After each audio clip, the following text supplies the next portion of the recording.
Whoa. I'm running short of words right now, but I cannot afford this because I have to speak.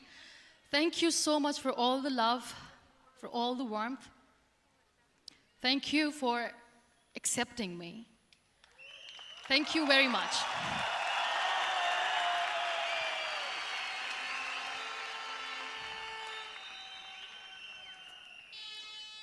Well, I always start my talk with a disclaimer.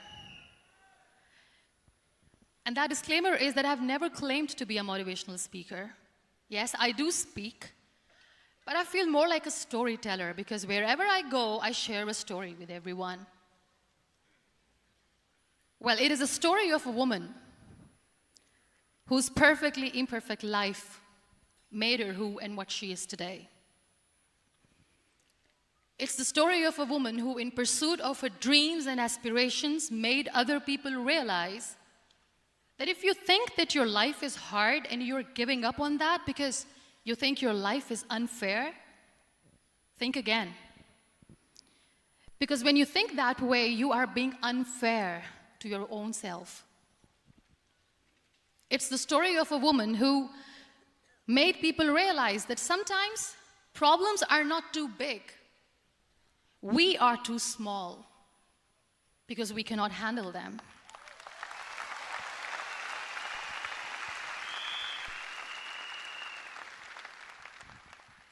It is the story of a woman who with time realized that real happiness doesn't lie in success, money, fame. It lies within. Real happiness lies in gratitude. So I am here, and I'm going to share the story of that woman. That is my story. The story of gratitude.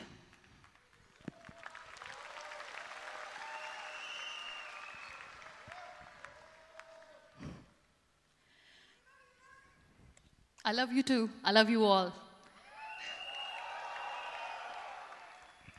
I believe in the power of words. Many people speak before they think. But I know the value of words. The words can make you, break you, they can heal your soul, they can damage you forever. So I always try to use the positive words in my life wherever I go. They call it adversity, I call it opportunity. They call it weakness, I call it strength. They call me disabled, I call myself differently abled. They see my disability. They see my disability, I see my ability. There are some incidents that happen in your life, and those incidents are so strong that they change your DNA. Those incidents or accidents are so strong that they break you physically. They deform your body, but they transform your soul.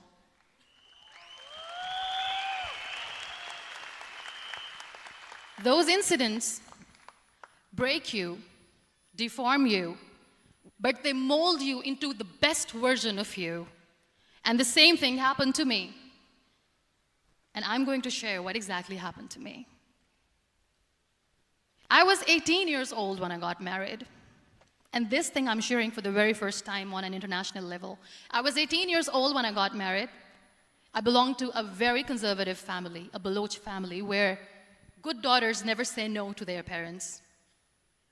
My father wanted me to get married. And all I said was, if that makes you happy, I'll say yes. And of course, it was never a happy marriage. Just about after 2 years of getting married, about 9 years ago, I met a car accident.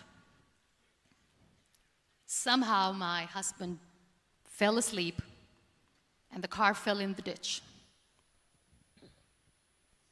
He managed to jump out, saved himself. I'm happy for him. But I stayed inside the car and I sustained a lot of injuries. The list is a bit long. Don't get scared. I'm perfectly fine now. Radius ulna of my right arm were fractured. The wrist was fractured. Shoulder bone and collarbone were fractured. My whole rib cage got fractured.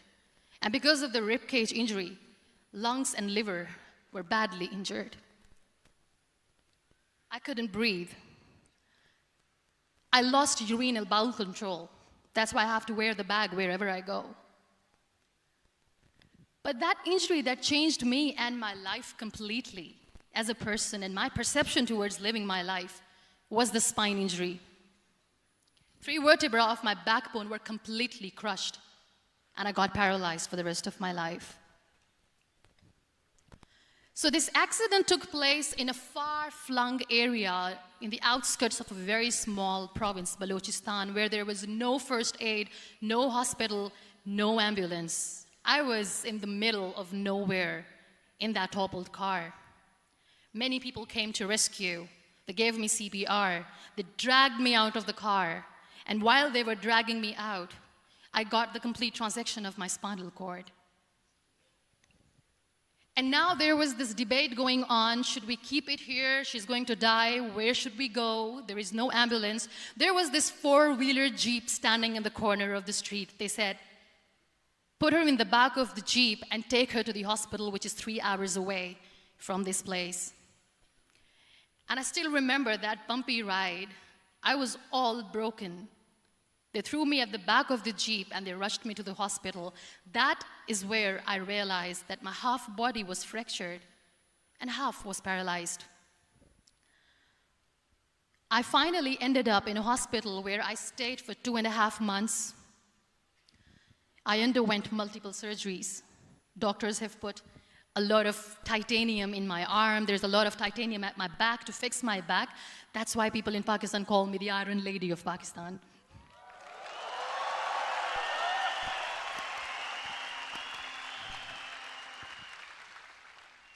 Sometimes I wonder how easy it is for me to describe all this all over again. And somebody has rightly said that when you share your story and it doesn't make you cry, that means you have healed.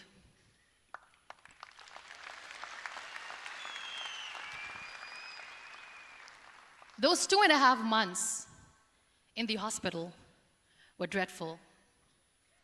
I will not make up stories just to inspire you. I was at the verge of despair. One day, doctor came to me and he said, well, I heard that you wanted to be an artist, but you ended up being a housewife. I have a bad news for you. You won't be able to paint again because your wrist and your arm are so deformed, you won't be able to hold a pen again. And I stayed quiet. Next day, doctor came to me and said, your spine injury is so bad, you won't be able to walk again. I took a deep breath and I said, it's all right. The very next day, doctor came to me and said, because of your spine injury and the fixation that you have in your back, you won't be able to give birth to a child again. That day, I was devastated. I still remember, I asked my mother, why me? And that is where I started to question my existence. Why am I even alive? What's the point of living? I cannot walk, I cannot paint, fine, I cannot be a mother. And we have this thing in our heads, being women, that we are incomplete without having children. I am going to be an incomplete woman for the rest of my life. What's the point? People are scared. They think I will get divorced. What is going to happen to me? Why me? Why am I alive? We all try to chase this tunnel. We all do this because we see light in the end of the tunnel, which keeps us going. My dear friends, in my situation, there was a tunnel that I had to roll on, but there was no light. And that is where I realized that the words have the power to heal the soul. My mother said to me, this too shall pass. God has a greater plan for you. I don't know what it is, but He surely has.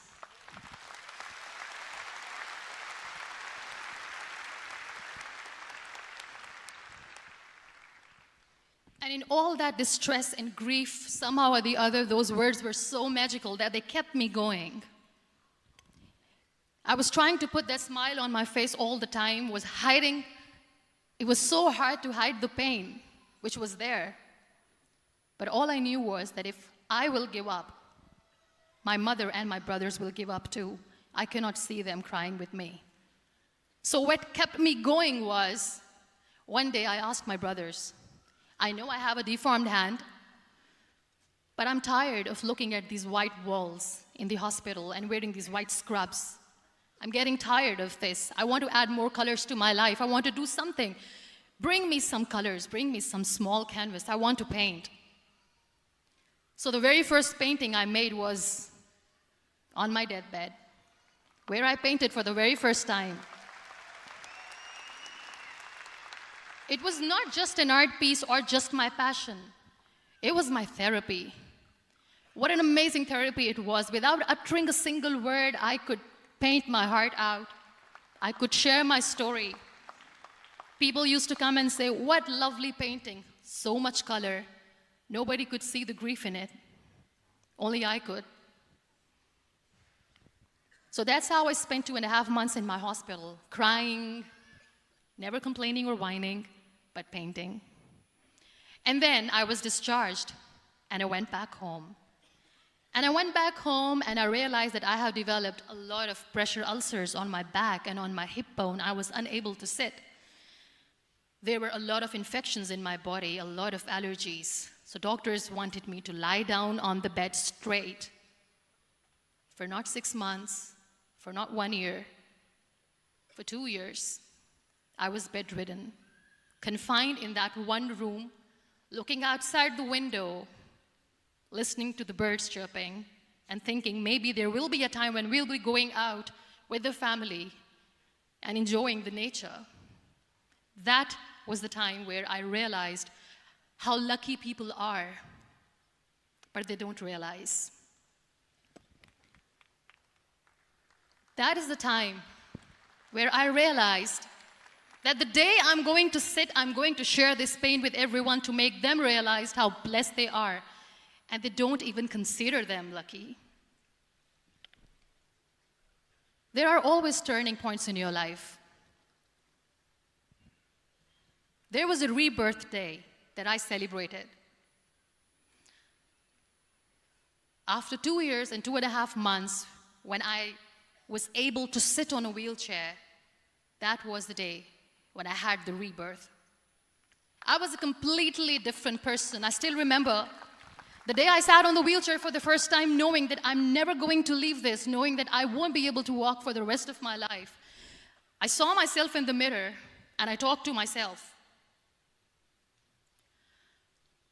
And I still remember what I said. I cannot wait for a miracle to come and make me walk. I cannot sit in the corner of the room crying, cribbing, and begging for mercy because nobody has time. So I have to accept myself the way I am. The sooner, the better. So I applied the lip color for the first time.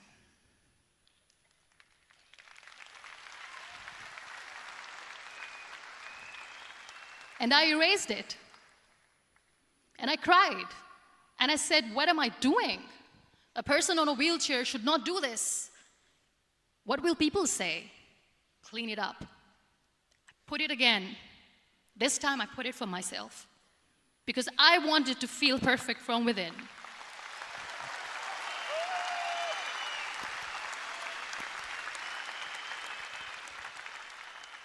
And that day I decided that I'm going to live life for myself. I am not going to be that perfect person for someone. I am just going to take this moment and I will make it perfect for myself. And you know how it all began? That day I decided that I'm going to fight my fears. We all have fears. Fear of unknown, fear of known, fear of losing people, fear of losing health, money. We want to excel in career, we want to become famous, we want to get money. We are scared all the time. So I wrote down one by one all those fears, and I decided that I'm going to overcome these fears one at a time. You know what was my biggest fear? Divorce. I couldn't stand this word. I was trying to cling on to this person who didn't want me anymore, but I said, no, I have to make it work. But the day I decided that this is nothing but my fear, I liberated myself by setting him free. And I made myself emotionally so strong that the day I got the news that he's getting married, I sent him a text that I'm so happy for you and I wish you all the best. And he knows that I pray for him today.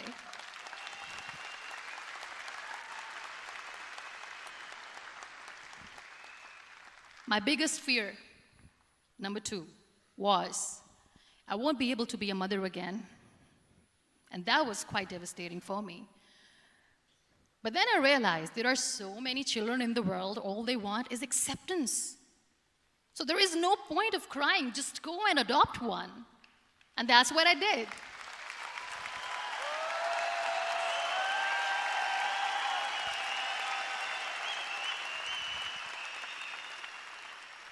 I gave my name in different organizations, different orphanages. I didn't mention that I'm on a wheelchair, dying to have a child.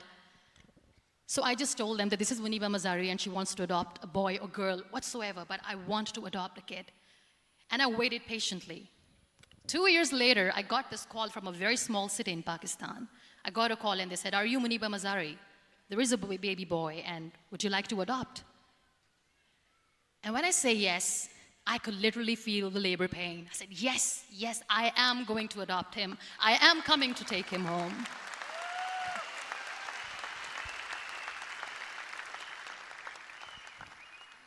And when I reached there, the man was sitting and he was looking at me from head to toe.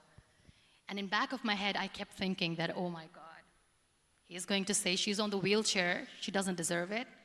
How is she going to take care of him? And I looked at him and I said, do not judge me because I'm on the wheelchair. But you know what he said? He said, I know you will be the best mother of this child. You both are lucky to have each other.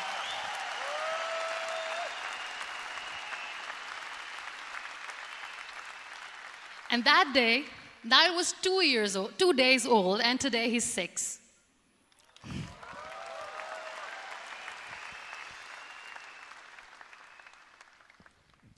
You'll be surprised to know another bigger fear that I had in me. It was facing people. I used to hide myself from people. When I was on bed for 2 years, I used to keep the door closed.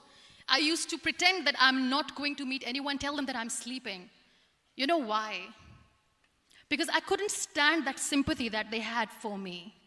They used to treat me like a patient. When I used to smile, they used to look at me and say that, "You're smiling, are you okay?" I was tired of this question being asked, "Are you sick?" Well, a lady yesterday at the airport asked me, "Are you sick?" And I said, well, besides the spinal cord injury, I'm fine, I guess.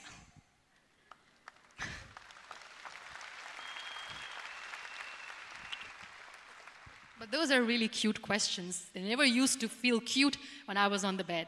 So I used to hide myself from people, knowing that, oh my God, I'm not going to see that sympathy in their eyes. It's all right. And today I'm here speaking to all these amazing people because I have overcome the fear.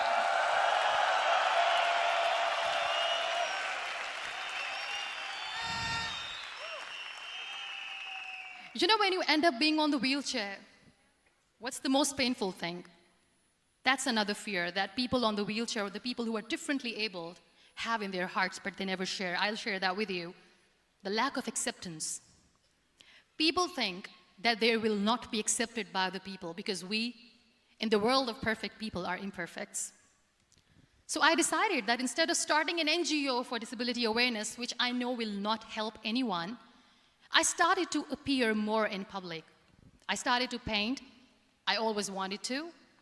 I have done a lot of exhibitions. I'm Pakistan's first wheelchair-bound artist. I have done a lot of modeling campaigns, different campaigns for brands like Tony and Guy.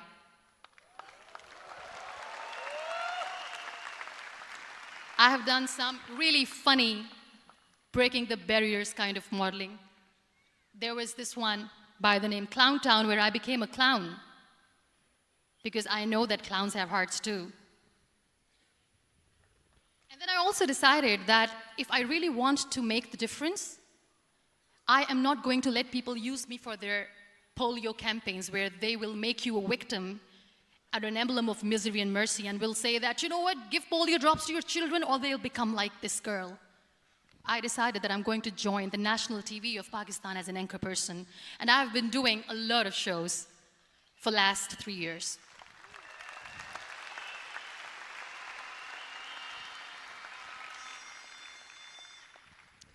So when you accept yourself the way you are, the world recognizes you. It all starts from within. Thank you. I became the National Goodwill Ambassador for UN Women Pakistan, and now I speak for the rights of women, children. We talk about inclusion, diversity, gender equality, which is a must. I was featured in BBC 100 Women for 2015. I'm one of the Forbes 30 under 30 for 2016. And it all didn't happen alone. You all are thriving in your careers. You have bigger dreams and aspirations in life. Always remember one thing. On the road to success, there is always we, not me.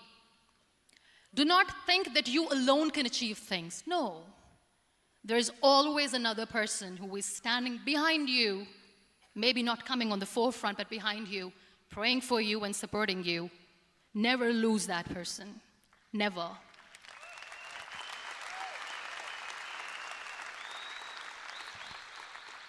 No matter how much I say that I couldn't find a hero, so I became one, I still want to recognize those 3 people in my life who literally changed my life completely, and I get inspiration from them every single day. Waleed Khan. Many people know about the terrorist attacks in Pakistan. We have lost many people.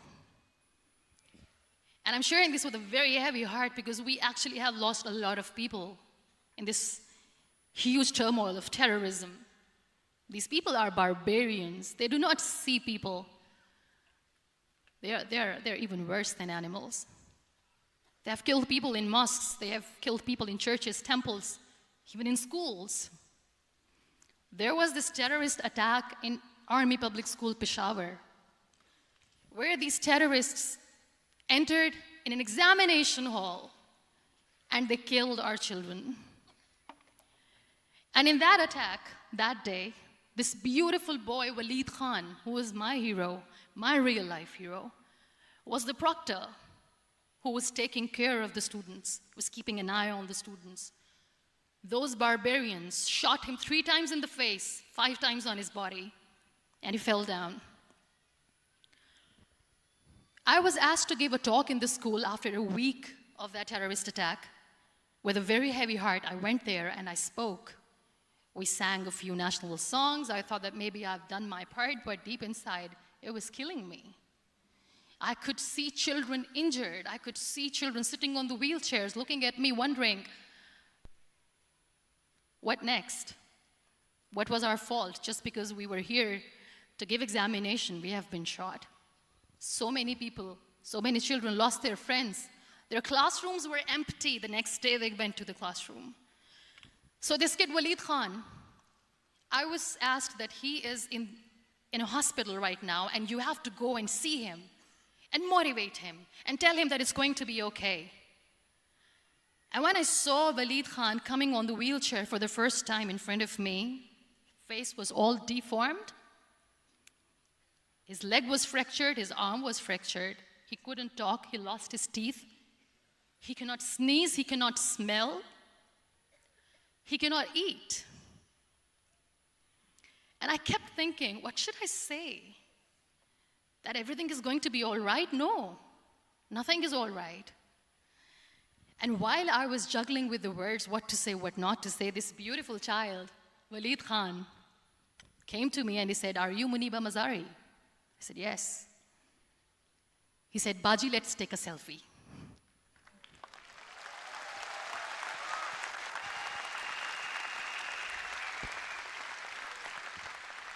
And with that beautiful, toothless smile of Waleed Khan, we took that beautiful selfie that I still have with me.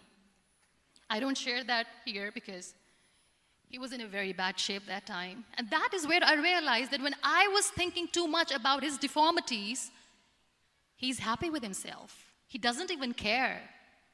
Because today he goes in the same school, and when somebody asks him that, "What happened to your face? Why so many scars?" You know what he says? "These scars are my medals and I wear them with pride."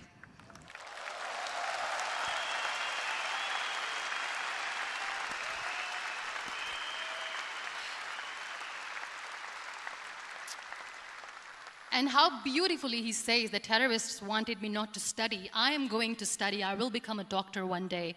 And this is my way of taking revenge from those terrorists. Another real-life hero, of course, my son. His name is Nile, N-I-L-E, River Nile. I learned so much from this kid. The first and foremost thing is patience. How to be patient when you know that your mother cannot walk, when you know that your mother is different from the other women, when you know that your mother cannot go out and play with you, how to stay calm. He loves football. And when we got the very first football, he was 4 years old. He was super excited.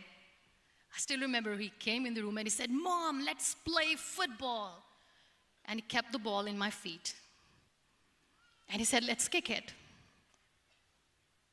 And that day I felt disabled. I said, "I cannot kick the ball." And I was down with the same face. He looked at me and he said, "Well, that's all right. Your legs are not working, but your hands do. Let's play catch the ball."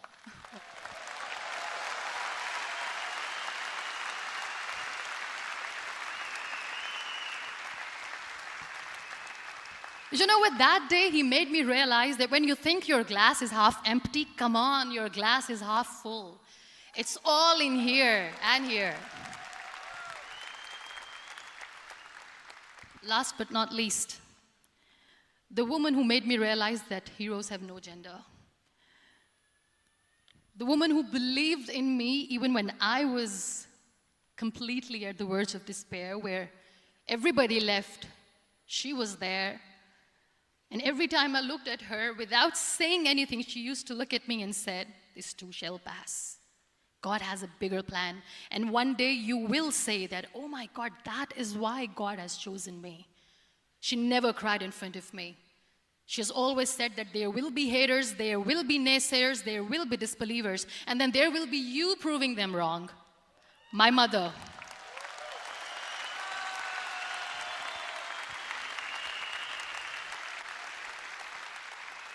Whatever I am today, I'm nothing without her.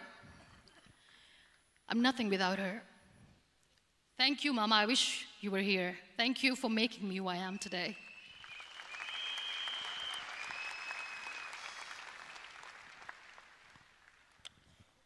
You know what? We human beings have a problem. Out of many problems, there is one more, and this is a self-created one. We always expect ease from life.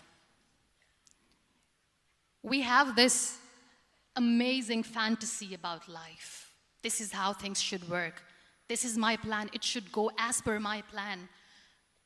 If that doesn't happen, we give up. So my dear friends, let me tell you one thing. I never wanted to be on the wheelchair. Never thought of being on the wheelchair. I was always aspiring to do bigger things, but had no idea that for that I have to pay the price to be where I am today. It's a very heavy price. This life is a test and a trial, and tests are trials are never supposed to be easy. So when you are expecting ease from life, and life gives you lemons, then you make the lemonade, and then do not blame life for that, because you were expecting ease from a trial. Trials make you a stronger, better person. Life is a trial, and with time you realize that.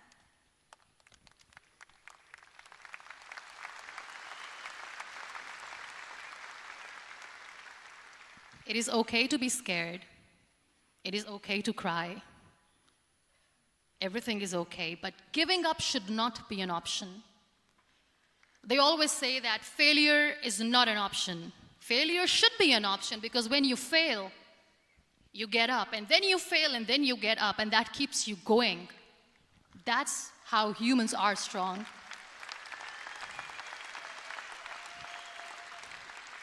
Failure is an option, should be an option, but giving up is not. Never.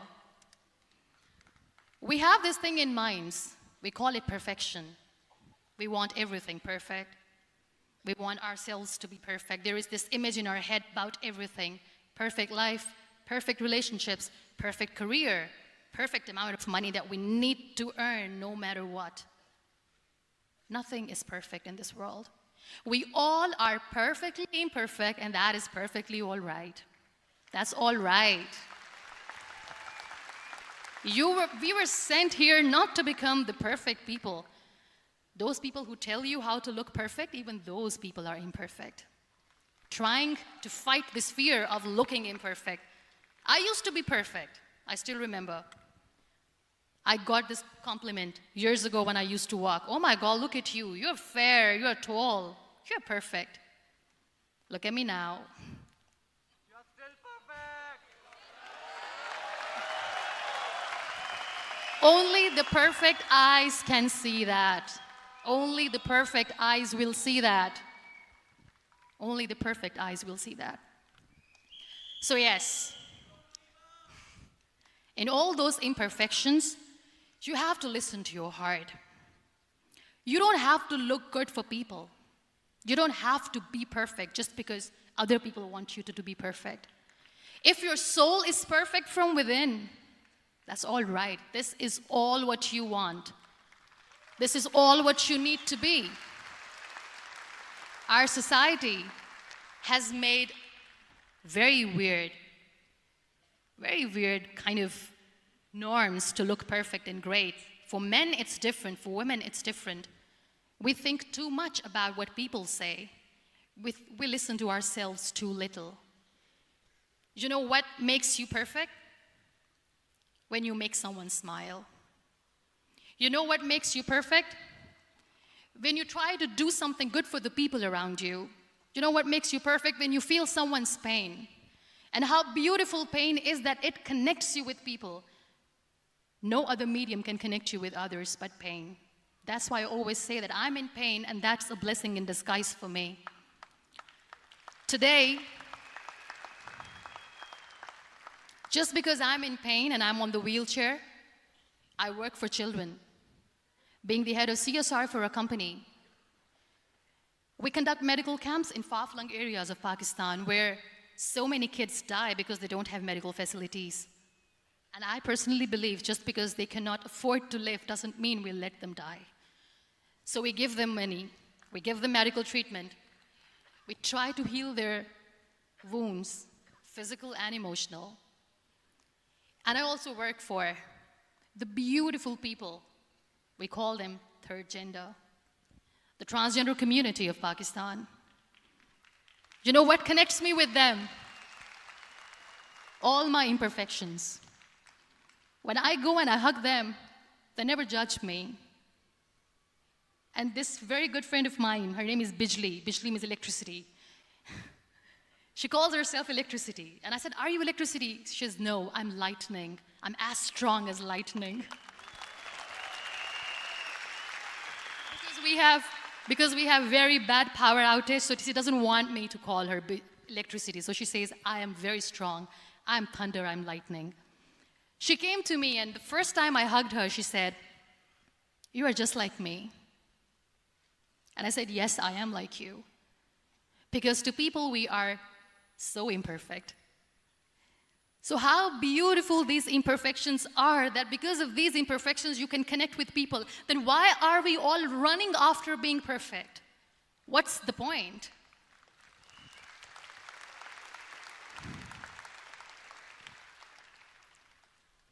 Every time I go in public, I always smile.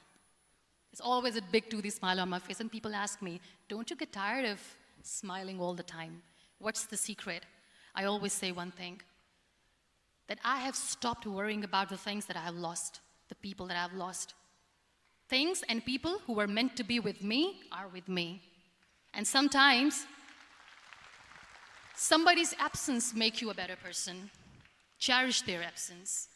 It's always a blessing in disguise. I always say that people are so lucky they don't even realize. You must be thinking, okay, you're lucky in what sense? Well, the breath that you just took was a blessing.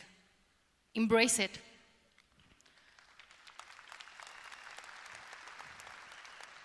There are so many people in the world who are dreaming to live a life that you are living right now. You have no idea. Embrace each and every breath that you are taking. Celebrate your life. Live it. Don't die before your death. We all die.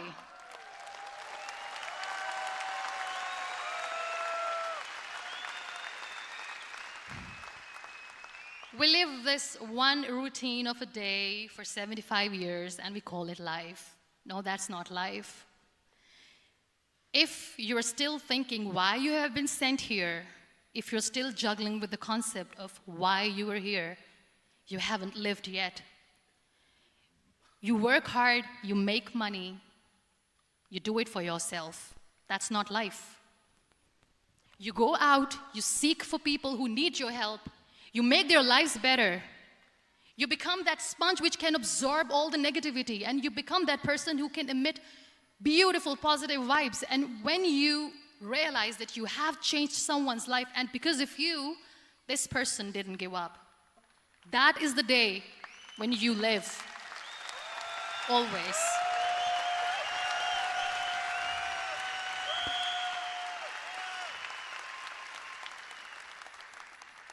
We were talking about gratitude, why I smile all the time.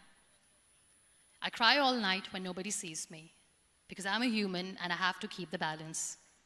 And I smile all day because I know that if I will smile,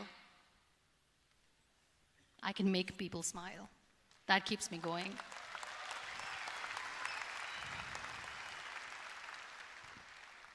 Be grateful for what you have, and you will always, always end up having more. But if you'll cry and if you'll crib for the little things that you don't have or the things that you have lost, you will never ever have enough. Sometimes we are too busy thinking about the things that we don't have that we forget to cherish the blessings that we have. I'm not saying that I'm not healthy and that makes me unlucky, but yes, it is hard. It is hard when I say that I cannot walk. It is hard to say when I wear this bag. It hurts. But I have to keep going, because never giving up is the way to live, always.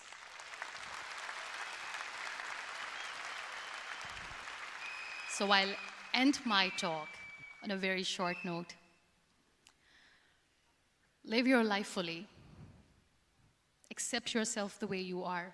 Be kind to yourself. Be kind to yourself. I'll repeat, be kind to yourself, and only then you can be kind to others. Love yourself and spread that love. Life will be hard. There will be turmoils, there will be trials, but that will only make you stronger. Never give up. The real happiness doesn't lie in money or success or fame. I have this all, I never wanted this. Real happiness lies in gratitude. So be grateful, be alive, and live every moment. Thank you so much, everyone.